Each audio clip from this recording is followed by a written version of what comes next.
Hello, and I hope you're having a great day. Today I am making braised pork shoulder with hoisin wine sauce and dried plums. Which prunes basically, but dried plums sounds so much more appealing than prunes for most people.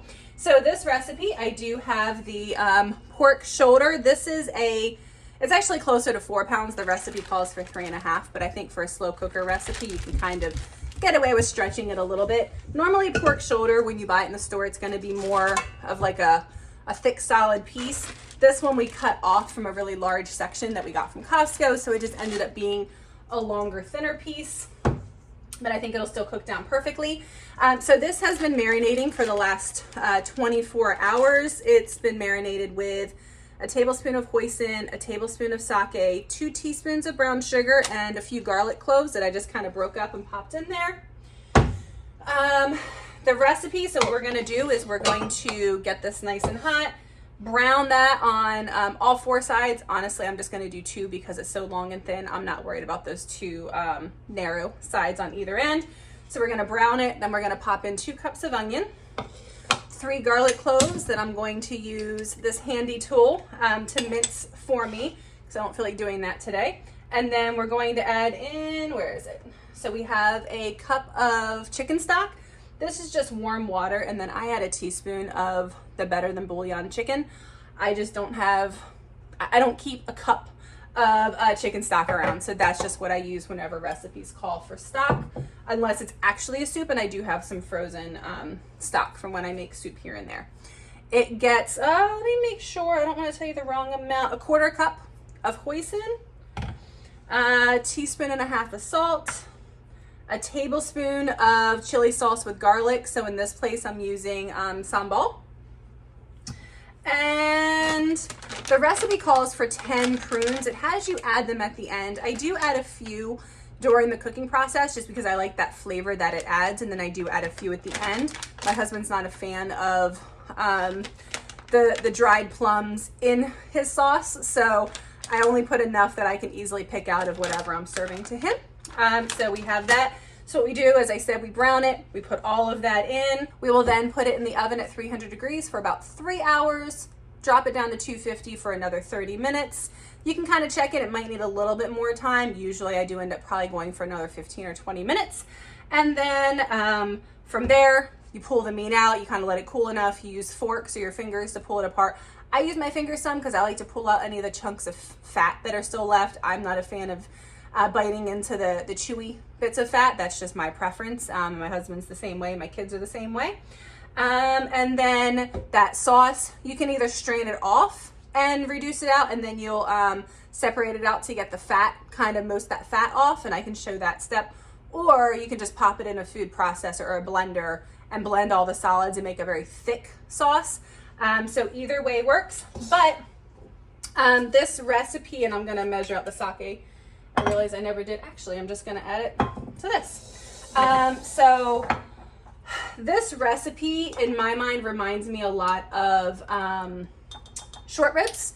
And so I really like cooking this with, or serving this with mashed potatoes and something like roasted Brussels sprouts. I think those flavors all go really well together. No idea what I just did with that lid. Did anyone see it? Do you guys know where I put the lid for the sake? Ah, there it is. So I will usually serve it with that, but again, it is like a very rich, the flavoring in this is very special. I'm actually not a fan of a lot of pork products. It's just not my preference for meat. I use it for a few things. We didn't really grow up eating pork very much, but this one is one that I actually really enjoy eating. But again, it is rich. You don't need a lot of it when you're serving it. So I do like to serve it with more of a vegetable heavy side. A little bit of mashed potatoes, a lot of Brussels sprouts. Sometimes I'll even throw another vegetable in there. All right, I think I might actually no, I'm gonna put this one in. I'm gonna eyeball the hoisin. I don't like having to scrape it out of a measuring cup, if I'm being honest. All right, so I'm gonna get this cooking. I'll check back in on that step and then I'll pop it in the oven.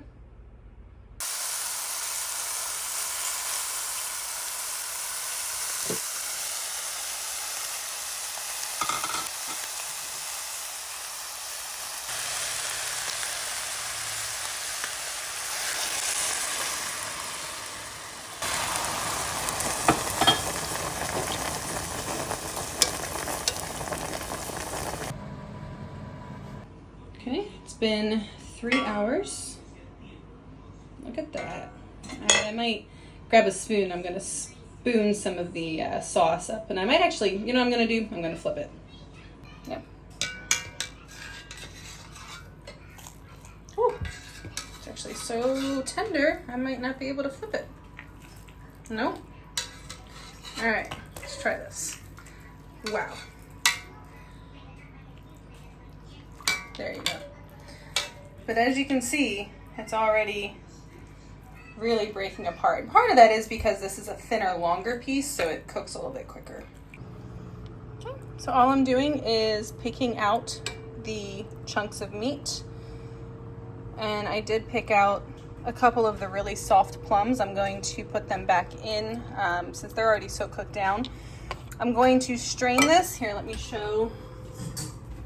I'm going to use this. I just have a fine metal. I don't mind if that size piece slips through, or you can use, let me find it. If you really want to make sure, you can use something this fine to catch everything. This one's just easier to clean in the dishwasher than the other one. So I'm going to pour that through here and then put it so that the fat can rise to the top, and I'll show you that. So I've strained out. I did squeeze a little bit of the kind of broken down onions and whatever. I kind of pushed it through. So I do want some of that in my broth for the richness, my sauce. So all I'm doing is pouring this off into, this is a quart size Ziploc bag, and I have that pressed over a container. And the goal is for all the fat, as it cools, the fat will rise to the top, the liquid will be at the bottom. I can cut the corner of the Ziploc and strain out and then just stop it before it gets to where the fat is, and it leaves me with less fat in my final sauce. This one, I will say, it's not as fatty as some of the others. I think because we did cut it off of a larger piece, we cut some of that fat off as we were getting ready to freeze it. Okay. All right, we're gonna see just how tender. See that? Just pulls right apart with a fork. You almost don't even need the fork. So we're just gonna do this to all of the meat. We're just gonna kind of pull it apart until it's in smaller pieces. So as you can see, that fat layer, that orange layer at the top, that is the fat that has risen. I'm going to cut it right around there, just a little hole so it doesn't come too fast, because I need to be able to put the scissors down and come back and hold the end. But I'm gonna cut it, let it drain to right around here, grab the end, and then that will just go in the trash. Really, it's gonna go to our chickens. Once I do this, they actually tell you to cook it down to 2 cups. I'm not sure what happened. I measured the right amount at the beginning, but it's definitely not quite 2 cups of liquid. So I'm not gonna have to do too much reducing. The other thing that I need to do, whoops, there we go. Apparently I need to get new scissors that cut better. All right, as you can see, that's the layer that I'm looking to follow down. And 2, 3. I mean, if a tiny bit of fat gets in, it's not a big deal. All right, so that's all fat. In here, we have it without the fat, and we're good to go. I'm gonna cook this just for a little bit to soften up these prunes, and then I'll put the meat back in. I've let it reduce down. I kind of smashed the prunes. They got pretty soft, or dried plums. I know that sounds much nicer. So I kind of smashed that down. Here we have, so this is the meat that I pulled apart. I did use my hands. If I was making this for a crowd or someone outside my family, I would either use the forks or gloves, but my family gets my hands. And then this is all of the fat that we pulled off. Oh, looks like I actually, see, I'm glad I checked that. Looks like I missed a little piece. My daughters did proceed to sneak a bunch of chunks of this, not the fat, the meat. So it's definitely a winner in our house. But this is gonna go to our chickens, so will not go to waste. So don't mind ripping that off, because as I said, it's not really my preferred, even though my one daughter did say that she likes that part, but too bad, mom and dad win. We get to pick what we want. All right, so all I'm doing is kind of stirring this in. As you can see, this isn't a very brothy type, but actually, well, I say that, it is pretty liquidy, but there's not like a sauce that's gonna pour over mashed potatoes, but it is saucy enough that if you eat it with something like mashed potatoes, you'll get a good amount of this flavor in with those mashed potatoes. All right, so I'm just gonna let this sit. I'm gonna put the lid back on. It's off at this point. I don't have it on anymore.